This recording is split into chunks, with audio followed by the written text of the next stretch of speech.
I love animation. Any chance I get to watch an animated movie in theaters, I take it. Well, usually. No matter if we're talking about a Pixar production, an anime film, or even a bottom-of-the-barrel Illumination film, I support this kind of cinema on the screens they are made for. But unfortunately, due to our current situation, there have been a couple of animated movies whose theatrical releases were shafted. Those films happen to be Trolls World Tour from DreamWorks, and Scoob, a reboot of the Scooby-Doo franchise. You can make your own theory as to how excited I actually was for these movies, but either way, I wanted to see them in theaters. But fate had something different in mind though, so I had to watch them on VOD just like everyone else. Considering that these two animated movies were released in close succession to each other, along with the Willoughbys on Netflix last month, I thought it might be fun to talk about all three of them in one of my quick review segments. So with that, I will spend a couple of minutes on each movie, and focus on the pros and cons of watching one movie on VOD versus another.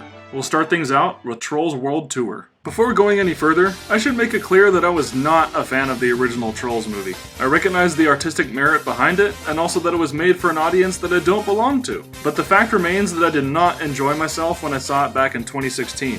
So watching Trolls World Tour was an act of dreadful trepidation, since I just wanted to support DreamWorks and nothing beyond that. As you probably already guessed then, no, I did not like this movie. At all. In fact, I think it's even tougher to sit through than its predecessor. But again, I should stress the same comments I just made about the original.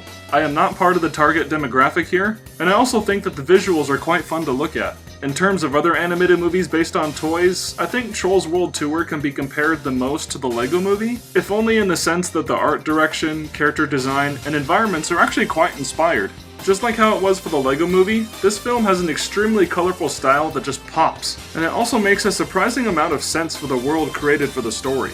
The various troll kingdoms add up to what can only be described as a scrapbook-like world, dominated by environments that look like they were sewn and patched together with felt, and other elements are reminiscent of glitter, glue, colorful paper, and fabric.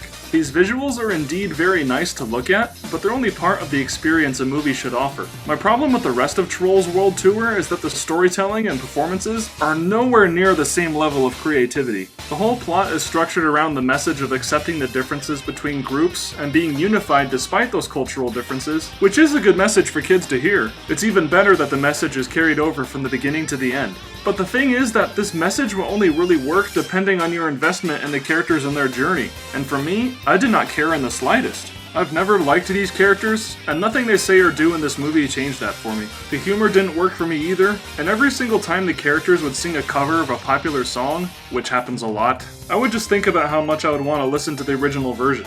This movie is just trying to be an assault for the senses with a horrifically unsubtle message, and for me, it set off all the wrong emotions. But now, let's move on to the most unique movie of the three I will be talking about in this video. I'm always hesitant to recommend a more obscure animation like this because I know that my taste is much different than what the typical American family might want to watch. They might be looking for something safe, non-offensive, and uplifting from their animated entertainment, and the Willoughbys doesn't exactly fit the bill there. It is still family entertainment, but feels much more like a loose cannon with the stuff it wants to try showing on screen, on top of depicting dark themes in rather quirky, unexpected ways. And while I can't say that it all gels together seamlessly, The Willoughbys is a commendable piece of work that is honestly better than most animated movies released in America so far this year, these two being the only better ones. The story comes courtesy of the novel by Lois Lowry, whose works for children such as The Giver have been controversial in the past. The Willoughbys is obviously a much sillier story than that, but still dabbles in a pretty tough subject,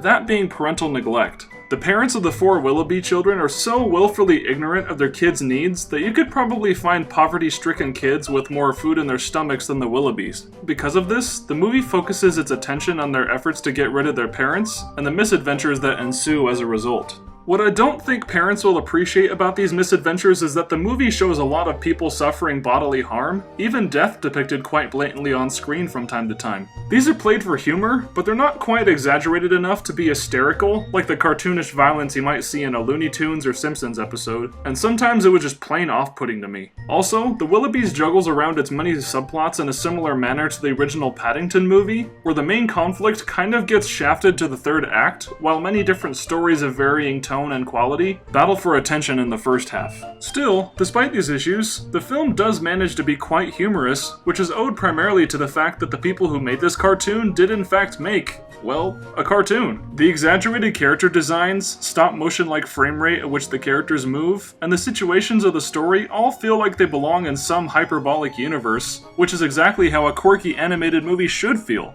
It also enables the film to implement some pretty funny visual gags too. But above all, the ending does manage to provide some good emotional payoff to the numerous dramatic moments sprinkled throughout the story. Not that I was welling up with tears or anything, but I did think the writers came up with a satisfying, if somewhat predictable, way of wrapping their story up. It might not be a safe bet that everyone in your family would like this, but personally, I think it's worth a shot. Unlike Scoob, which is an embarrassing attempt at making the Scooby-Doo franchise relevant in 2020. Now, I'm not saying that this movie completely dropped the ball or that nobody would like it. Again, I must reiterate that my taste is much different than what most families probably look for. This was evidenced by the fact that I watched this a couple of nights ago with my wife's family, and they were all laughing and having a good time. But the thing is that they're die-hard fans of Scooby-Doo. You can ask them about pretty much any detail concerning this series or straight-to-DVD movies, and they would probably be able to answer your question. So to me, it seemed like a no-brainer that they would like Scoob, since it's just another movie set in that same universe. And that's what I would honestly assume about most everyone else too. If you live and breathe Scooby-Doo, and to a larger extent the many characters Hanna-Barbera created, then you'll probably enjoy this. For context, I really enjoyed watching a couple of different Scooby-Doo series as a kid, including the original one from 50 years ago,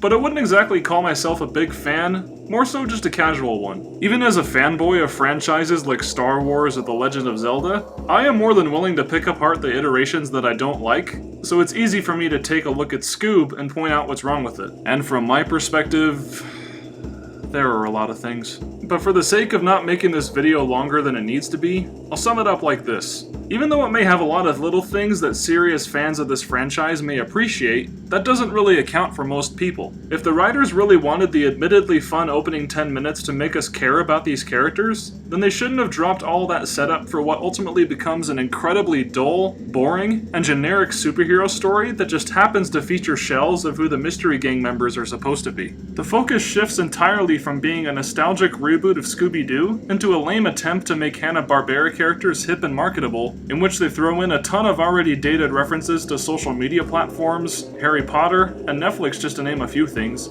They even went so far as to make Simon Cowell integral to the main conflict of the movie. I mean, what? There's barely anything of real interest or fun to be had here, and to be considered an extension of the Scooby-Doo franchise is overselling it way too much. Scoob is as forgettable as Hollywood Cinematic Universe cash grab movies go, and I doubt that Warner Brothers will be able to start anything new from this. But now that I've said all this, which movie should you choose? Well, even though none of these three movies are all that great, personally I would recommend The Willoughbys. It may not be the most broadly appealing thing, but it does enough right to be worth watching. But beyond quality, there's a very big reason why I recommend it so much more than these other two movies. Money! I mean, before quarantine started, how often would you see new movies available to rent at $20? Most VOD releases would go for about $5 to $10 per rental, which honestly is pretty fair since it's close to the cost of buying a single theater ticket, and provides the extra convenience of not having to leave your home. But $20 for renting throwaway movies like these is just asking too much, especially since it costs just as much, if not more, to purchase it digitally after the fact. Sure, it beats not having to gamble on spending over $100 on tickets and concessions to take your whole family to the theater, but even so, it's a hard bargain considering that The Willoughbys is absolutely free with a Netflix subscription. But by all means, choose whichever one you want to see.